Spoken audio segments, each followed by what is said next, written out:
Okay. It's a little bit small. So we established that we don't need. First thing in most integration questions is draw the graph. It's drawn, so you don't need to draw it again. We have an idea of what we're looking at. We're definitely going to be able to figure out from an integration point of view what it is we have to put first and what we subtract. So the graph is done. You can't integrate, or you can integrate if you want, but it won't have any purpose if you don't have limits.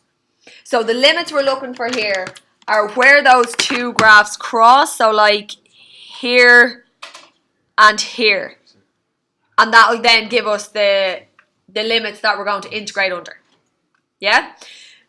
It's always the same. The limits are the point of intersection of the two graphs, and to do point of intersection, you do simultaneous equations. Now, these look different, I suppose, because they're in the form of f of x, but we know that f of x and g of x and h of x and j of x, whatever, they're all y, which I think some of you got, so that's good.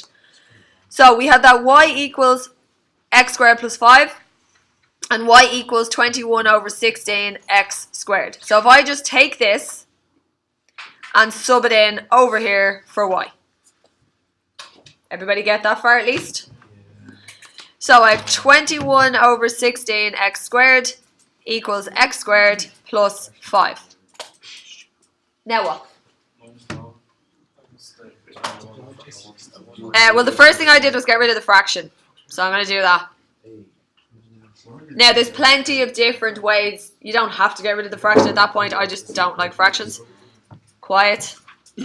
So multiplying the first one by 16, we'll just cancel the 16. The x squared by 16 is 16x squared, and then the 5 by 16 is 80. Is that okay? Now what you're looking at is a little bit easier. So we move both of these over. So 21 minus 16. 5x squared, and you bring the 80 across and it's minus 80, and that equals 0. Now you've options from here, okay? You can do a minus b formula where a is the number in front of x squared, b is missing, so it would have to be 0, and then c is your constant term, which is minus 80, and do a minus b, that's fine. You can bring the 80 back across and isolate your x squared. The only thing, I'll do that because you have to be careful. If I bring the 80 back across and then I divide by 5, you get x squared equals 16. So you take the square root and the square root. So x is?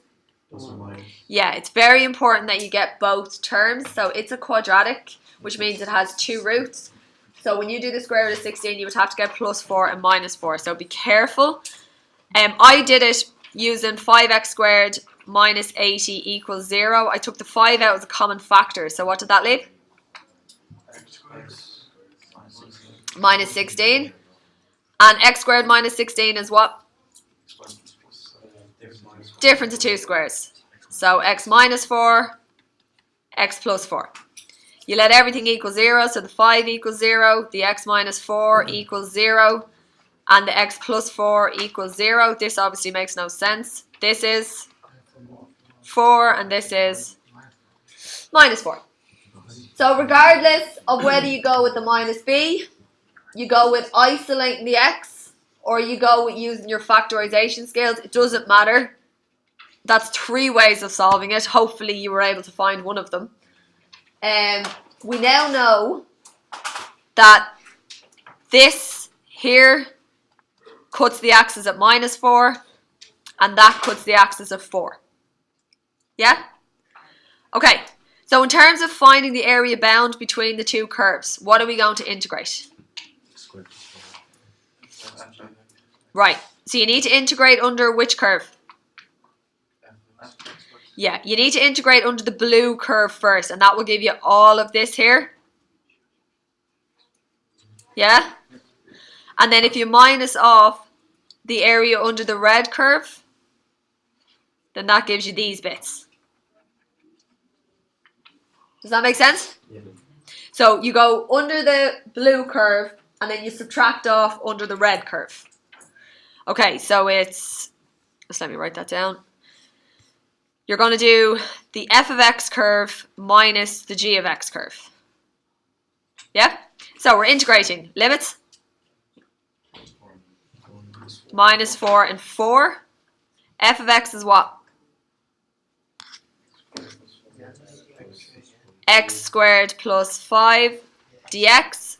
And then we're going to minus off the red curve, which was the awkward one.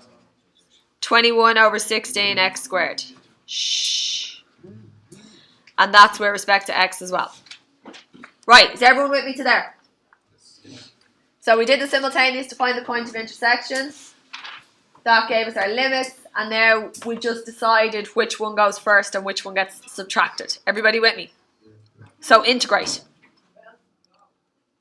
X cubed over 3 plus 5x, and that's between 4 and minus 4. And then the second one? Yeah, so the 21 over 16 is just a constant. You can just leave it there.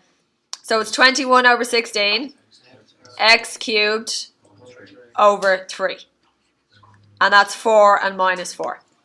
So this is just calculator. So when you type in subbing the 4 into the first one, I got 124 over 3. Yeah? And then minus, and you sub the lower limit in. And when you sub the lower limit in, you get minus 124 over 3. So the upper limit minus the lower limit. Everybody okay? Then we subtract off, and you put the upper limit in here. And when you put the upper limit in, you get 28. And then you minus, and you sub in the lower limit, which is minus 28. Okay? That was just subbing straight into the calculator. So for this first bracket, when I added 124 over 3 and 124 over 3, I got 248 over 3. Minus this, the two minuses here will be a plus. So that's going to be 56. And that is 80 over 3 units squared. Is that okay?